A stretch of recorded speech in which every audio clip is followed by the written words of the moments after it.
paz, meu irmão. Eu quero compartilhar o texto de 2 Coríntios, capítulo 1, versículo 3. Diz o seguinte: Bendito seja o Deus e Pai de nosso Senhor Jesus Cristo, o Pai da misericórdia e Deus de toda consolação. Existe uma frase muito interessante que diz: a igreja consiste de pessoas sentadas na piscina das próprias lágrimas. E de fato, a vida humana implica em tristeza e sofrimento. Relacionamentos quebrados, doenças terminais, morte de pais, de filhos, memórias de sofrimento, de abuso, enfim, são muitos momentos dolorosos na nossa vida. Elizabeth Elliot diz que o nosso sofrimento terreno ele está diretamente relacionado ao de Cristo. Ninguém pode participar da alegria de Cristo sem antes ter experimentado do seu sofrimento. Elizabeth fala bem sobre isso ao demonstrar que o ponto crucial do sofrimento é a cruz. Ela é a porta de entrada para a alegria. O amor também ele está indissociavelmente ligado ao sofrimento.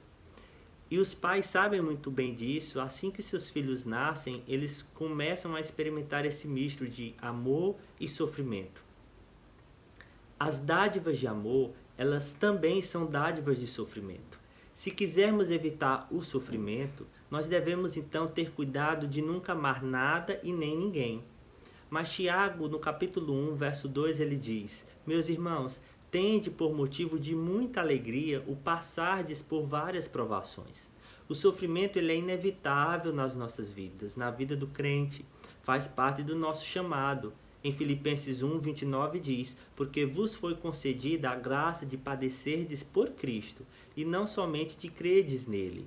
Esta é a dádiva que Deus designou a todos nós, viver o sofrimento. Podemos desejar, se isso fosse possível, andar em um caminho coberto de flores, quando o caminho dele foi coberto de espinhos, disse John Newton.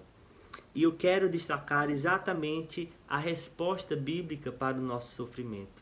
Aqui em Coríntios, Paulo vai dizer que Deus deve ser exaltado por quem ele é.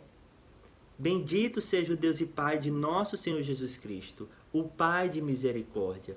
Isso não significa dizer que Deus é um Pai misericordioso apenas, mas sim que dele emana uma fonte inesgotável de todas as misericórdias de que nós crentes somos objeto.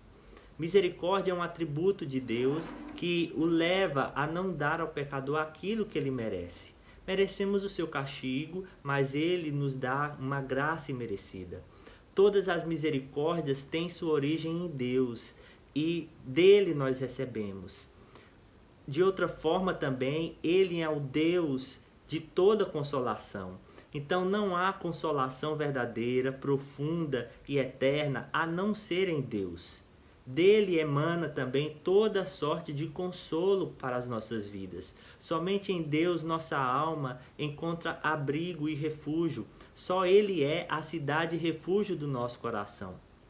Fora dele, então, irmãos, prevalece uma tempestade avassaladora que traz inquietação e perturbação para a nossa alma. Portanto, vamos nos lembrar que podemos receber consolo de muitas pessoas, talvez palavras sábias que tentam acalmar o nosso sofrimento no nosso coração. Mas se as pessoas não conhecem o profundo do nosso ser, as suas palavras jamais teriam peso restaurador. Somente Deus, na sua palavra, é capaz de sondar o nosso coração e chegar a dores profundas, a lugares que ninguém é capaz de ver e revelar o sofrimento que nós estamos vivendo. Somente as palavras de Cristo podem ter relevância numa hora de sofrimento. Portanto, que você possa se lembrar que somos filhos de um Pai misericordioso e também consolador. Deus nos abençoe em Cristo Jesus. Amém.